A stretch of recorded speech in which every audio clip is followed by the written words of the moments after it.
Hello everyone, welcome back to weekly round up. So this is me Praveen Choubey. आ गए इस week में एक इम्पॉर्टेंट करंट अफेयर की क्लास के साथ। इस सेशन में हम लोग बात करेंगे 4 इम्पॉर्टेंट करंट अफेयर टॉपिक जो आपके एग्जाम पॉइंट ऑफ व्यू से काफ़ी इंपॉर्टेंट है। तो जैसा कि हम लोग weekly round up, this is the date 17 फरवरी 2023 का है। So will start with the first important news.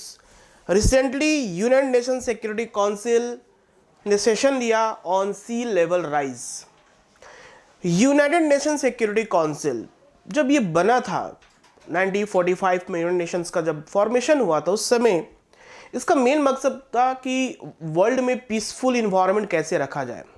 लेकिन जैसे जैसे समय बीतता गया, डिसइंटीग्रेशन हुआ यूएसएसआर के बाद, उसके बाद जो इसके जो इम्पॉर्टेंट एरियाज है जहाँ पर फोकस करना शुरू किया about environment, about migration, about human security, okay, terrorism, ये सारे एरियाज पे ये फोकस करना शुरू किया। और उसी पे एक इम्पॉर्टेंट सेशन हुआ about sea level rise. Sea level rise से हम क्या समझते हैं?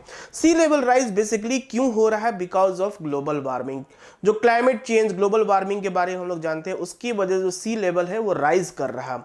इसका साफ साफ इफेक्ट किस पे पड़ने वाला है? तो स्मॉल आइलैंड नेशन से, जो स्मॉल आइलैंड नेशन से लाइक पैसिफिक ओशंस में, इंडियन ओशंस में, ऐसे बहुत सारे नेशंस हैं जो कि समुद्र के बीचों बीच हैं, उनके लिए एक खतरा है, उनके लिए एक डेंजर सिचुएशन है। क्योंकि सी लेवल राइज करेगा तो आने वाले समय में जो भी साइक्लोन्स आएंगे, जो भी सुनामी आएंगी, वो काफ़ी डेंजरस होगी।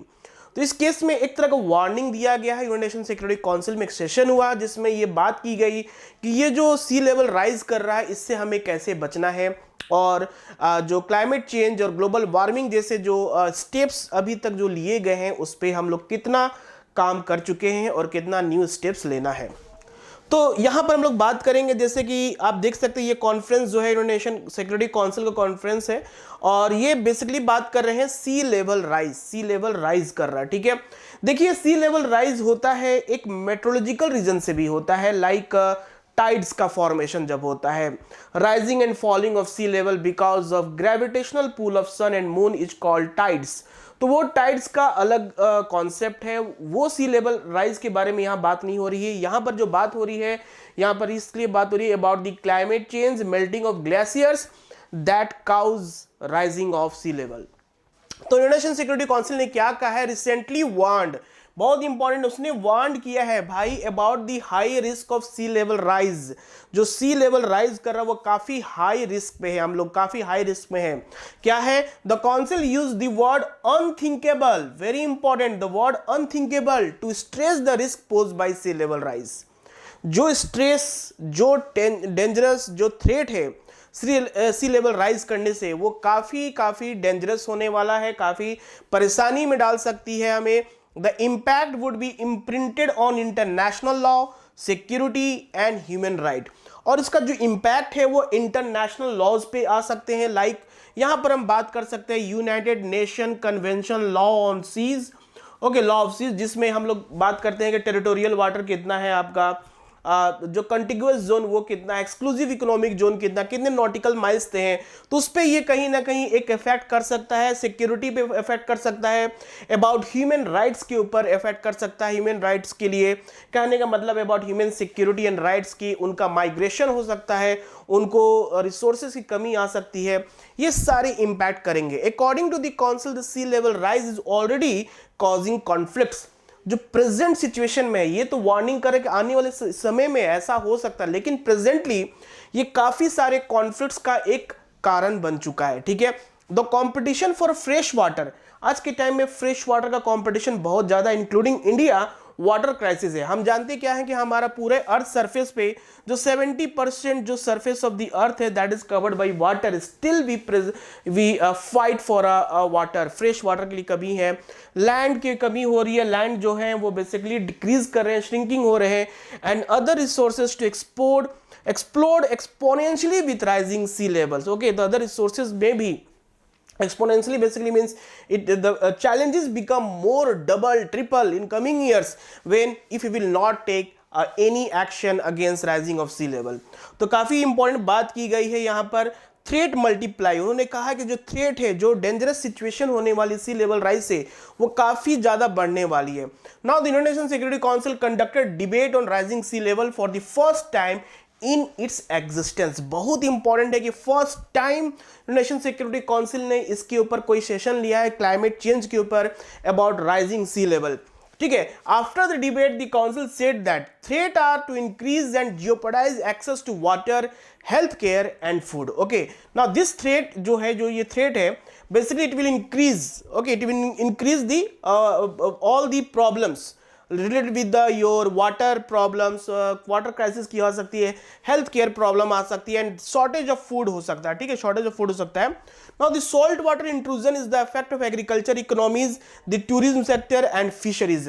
तो सॉल्ट वाटर है, बेसिकली क्या है कि सी जो वाटर होते हैं, ओशनिक वाटर जो होते हैं, वो क्या होता है, सैलिनिटी उसमें बहुत ज़्यादा होती है, सी वाटर सैलिनिटी बहुत ज़्यादा है। अब ऐसे वाटर जब फ्रेश एग्रीकल्चर एरियाज में आ जाएंगे तो ऑब्वियसली एग्रीकल्चर एक्टिविटी में प्रॉब्लम्स आएगी, जो सॉइल्स होंगे दैट सॉइल्स का प्रोडक्टिविटी डिक्रीज करेगा। ओके, टूरिज्म एक्टिविटी में भी असर कर सकता है, और फिशिंग एक्टिविटी में जो फिशेज हैं they don't like to live in such a high salinity water. Okay, the increase in sea level will also destroy schools, hospitals and other important infrastructures. How? Because those cities that is बहुत ही किनारा में है, अगर किसी सी level पे के पास अगर वो सिटीज़ बसा हुआ है तो उस जगह पे ये सारे के सारे प्रॉब्लम्स आ सकते हैं, इंक्लूडिंग रिपोर्ट। अब ये जो रिपोर्ट लिया गया है, जो यूनाइटेड नेशन सिक्योरिटी काउंसिल्स का जो सेशन हुआ about the rising sea level, इसमें किसी रिपोर्ट के अकॉर्डिंग, किसी रिपोर्ट को पढ़ने के बाद ये सारे मतलब चीज़ों पे बात हुई कि हाँ ये रिपोर्ट, ये ऑथेंटिक रिपोर्ट है जो बताता है कि आने वाले समय में सी लेवल राइज काफ़ी इंक्रीज करेगा। तो जो रिपोर्ट है यहाँ पर किसने लिया है, किसका रिपोर्ट लिया है?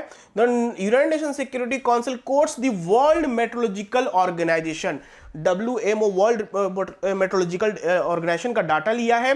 According to this data that is published by World Metrological Organization, sea level increase rapidly after 1900। Okay, 1900 as compare to the last 3000 years. जो लास्ट 3000 ईयर्स हैं उसके बाद से 1900 जो कह सकते हैं 20th सेंचुरीज में इंडस्ट्रियल रेवोल्यूशन आने के बाद से जो हम प्रॉब्लम्स देख रहे हैं क्लाइमेट चेंज की, ग्लोबल वार्मिंग की, उसके वजह से सी लेवल राइज होना काफ़ी स्टार्ट हुआ है और काफ़ी बढ़ गया है। Even if global warming is limited, अगर हम कहते हैं जो ग्लोबल वार्मिंग पेरिस एग्रीमेंट जो साइन हुआ, अब जो भी देखते हैं कि steps taken by world leaders to fight against the climate change, उस सारे लिमिटेशन को लेने के, उस सारे एक्शंस को लेने के बाद अगर हम जो टेम्परेचर 1.5 डिग्री से लिमिट भी कर देते हैं, तब भी जो है कि सी लेवल राइज इंक्रीज करेगा। जो हम एक्शन ऑलरेडी कमिटेड हो चुके हैं कि हमें ये 2030 2050 तक ये इतने स्टेप्स लेने हैं to fight against the climate change, उसके बावजूद भी अगर वो सारे इंप्लीमेंट टाइम पे हो जाते हैं, उसके बाद भी सी लेवल राइज इंक्रीज ही करेगा। With the current situation, controlling 1.5 degree increase has become a miracle. एक जादू हो जाएगा, कंट्रोल करना एक तरह का जादू है, एक तरह का कह सकते हैं कि बहुत एक चमत्कार हो जाएगा कि क्या अभी इस चीज को कंट्रोल किया जाए, मतलब कंट्रोल होने के चांसेस है नहीं, फिर भी हमें क्या लेना है, कुछ एक्शन लेना है। ठीक है, डिवास्टेशन है, इंक्लूडिंग इंडिया को भी वार्न किया गया है। Major city that will face the impacts like New York, all these cities are basically situated very close to the sea waters. Mumbai, Bangkok, Lagos, London, Buenos Aires, these all are the important city. More than 900 million people living in the coastal areas will be affected and 250 to 400 million people will go homeless. ठीक है, 250 से लेके 400 million people will go homeless. This is about the session about United Nation Security council का session है, ये बताया है, इस तरह का वार्निंग किया है कि ऐसे सिचुएशन आ सकते हैं। नेक्स्ट न्यूज़ हम लोग जो पढ़ेंगे वो है इंडिया से, एक इन्वायरमेंट से रिलेटेड न्यूज़ है। आपके एग्जाम में काफ़ी सारे क्वेश्चंस यहाँ से बन सकते हैं अबाउट वेस्ट, जो है, जो भी हम आज के टाइम में म्यूनसिपल वेस्ट हो, बायोलॉजिकल वेस्ट हो, ये बहुत सारे वेस्ट जनरेट हो रहे हैं बिकॉज पॉपुलेशन अर्बनाइजेशन इतना हो गया कि वेस्ट जनरेशन काफ़ी ज़्यादा हो रहा है। तो इस वेस्ट जनरेशन से कैसे हम एक फ्यूल बना सकते हैं? Okay, this is very good invention. तो कहने का मतलब है कि अभी जो टॉपिक है, India's first waste to hydrogen plant to be setup in Pune. कहां पर सेटअप होगा? पुणे में सेटअप होगा। वेरी इंपॉर्टेंट, पहला चीज तो ये याद रखना है पुणे में सेटअप हो रहा है। क्या सेटअप होने वाला है? India's first waste to hydrogen plant. Okay, waste to, जो वेस्ट प्रोडक्ट्स होते हैं जो गार्बेज में हम लोग फेंक देते हैं, उसको रिकवर करके हम क्या एक फ्यूल, पावर, एक एनर्जी में कन्वर्ट कर सकते हैं या नहीं, उसके ऊपर है। Now the government of India to set up the first waste to hydrogen plant at a cost of 430 crore in Pune. 430 crore रुपए लग गए खर्चा इस वेस्ट टू हाइड्रोजन बनाने में और प्लांट सेटअप करने में। The plant will be build by private company green billion limited. Exam में पूछ सकता है ग्रीन बिलियन लिमिटेड कंपनी, इस पूरे प्रोजेक्ट का कौन इंप्लीमेंट किया है? तो green billion limited company, billion limited company. Now the company has sign agreement with the Pune municipal corporation for 30 year. Next 30 years के लिए ये एग्रीमेंट साइन हुआ है। और सारे जो प्लांट है, जो सेटअप और उसका ऑब्जेक्टिव क्या है? It to treat 350 ton of solid waste daily. 350 ton solid waste daily basis पे 350 टन सॉलिड वेस्ट को कन्वर्ट किया जाएगा हाइड्रोजन में। Okay, from this it will produce the 10 tons of hydrogen every day. 10 tons of hydrogen every day. 350 tons को convert करके हम 10 tons of hydrogen every day generate करेंगे। The plant is to build Hadapsar industrial estate in Pune. The plant is the first of its kind in the country. First plant इस तरह का बना है, India में सेटअप हुआ है। गोल क्या है इस पूरे जो मिशन है, इस पूरे मिशन का गोल क्या है?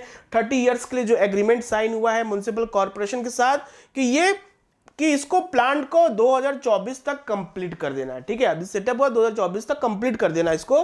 टेक्नोलॉजी इसमें क्या यूज हो रही है? Plasma gasification technology. Plasma gasification technology exam point of view से काफी इंपॉर्टेंट है। What is plasma gasification technology?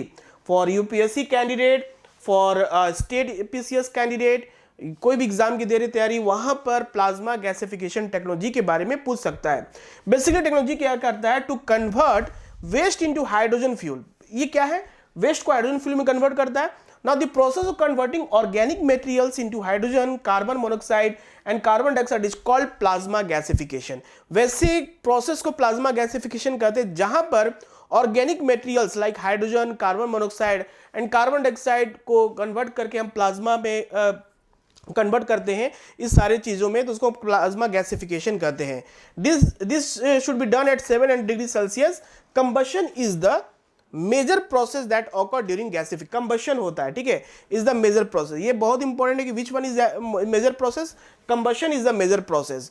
Now that is the organic material are burned. This organic material are burned, however the combustion occur in a controlled manner. इसको controlled manner में combustion को किया जाता है because this not be increase, ज्यादा increase ना हो, ये टेक्नोलॉजी यूज हो रहा है। ठीक है, बात करते हैं नेक्स्ट इंपॉर्टेंट एक न्यूज के बारे में जो कि इंडिया में है कि रिसेंटली लॉन्च जल जन अभियान। क्या है?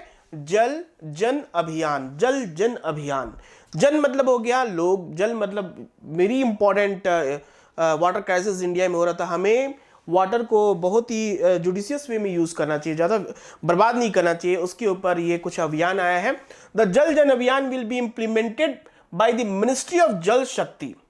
ओके, मिनिस्ट्री ऑफ जल शक्ति। एग्जाम में पूछ सकता है, कभी भी कोई स्कीम आता है या कोई भी जो भी पॉलिसीज आती हैं वो कौन उसको इम्प्लीमेंट कर रहा, कौन लॉन्च किया है, तो वो कभी कभी एग्जाम में बहुत इंपॉर्टेंट पॉइंट बन जाता है। तो यहां पर याद रखना है, मिनिस्ट्री ऑफ जल शक्ति will implement the जल जन अभियान and the Brahma Kumari organisation. Brahma Kumaris organisation दोनों मिलकर इस अभियान को इंप्लीमेंट करेंगे।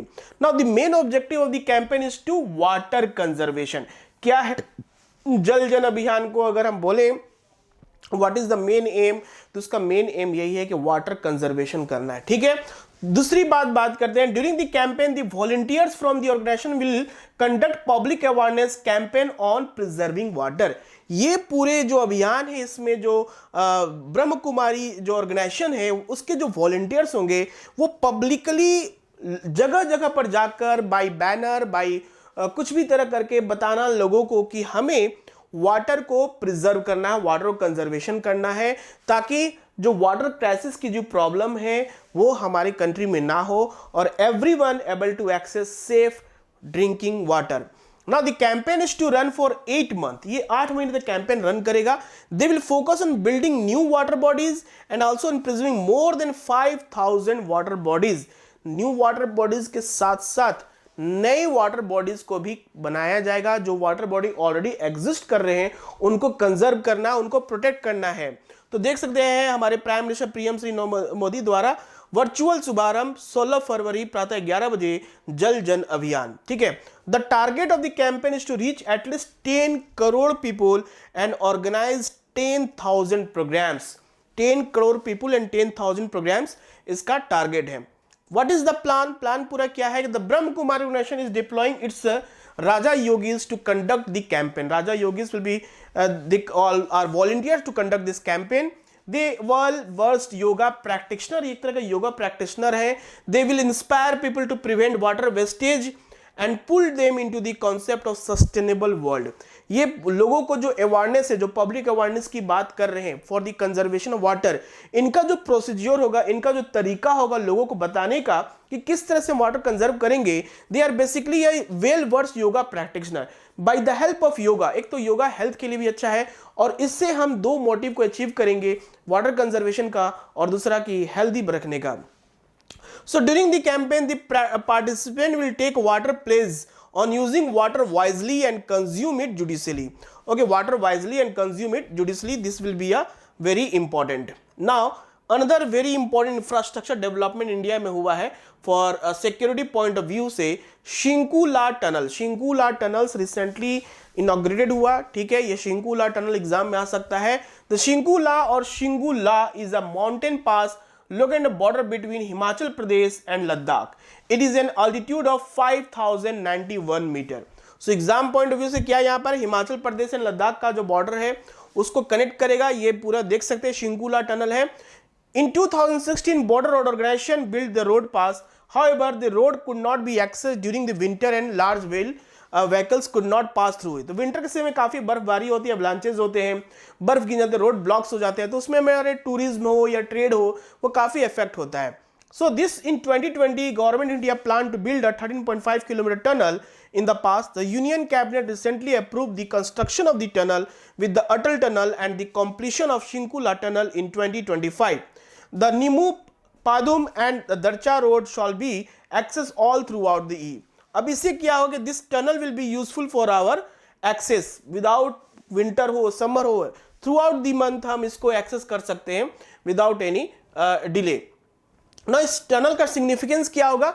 It will be boost the Zanskar valley economy. It reduce the travel time between Himachal Pradesh and Ladakh. Ladakh और हिमाचल प्रदेश का ट्रेवल टाइम है that from this will be how it will be help in reduce. This tunnel जो है ये जो आप देख सकते हैं Dara, Shinku, Padum, Nimu, Le, these all will be very easily accessed. One has to travel 101 km on the Manali Railroad and the take Darcha road to enter Janskar region. With the tunnel you can drive Darcha via Padum. Okay, so basically this will be a very easily access. The toughest hurdle is the 15-20 feet of snowfall the region received during the winter. Almost all roads are closed during this season. The Shinkula tunnel is to make the Janskar valley accessible 365 days. तो Zanskar valleys को, ये basically Zanskar range है, उस valley को access करने में 365 days में काफी हेल्पफुल होगा. Okay, so this is for the entire completion of the current affair. I hope this video will help you to score a good marks in exam. इस video को देखिए, current affair के topics को, इससे बहुत सारे question 4 topic से बन सकते हैं. ओके, मिलते हैं नेक्स्ट वीडियो में नेक्स्ट करंट अफेयर टॉपिक के साथ. Okay, thank you, goodbye, take care.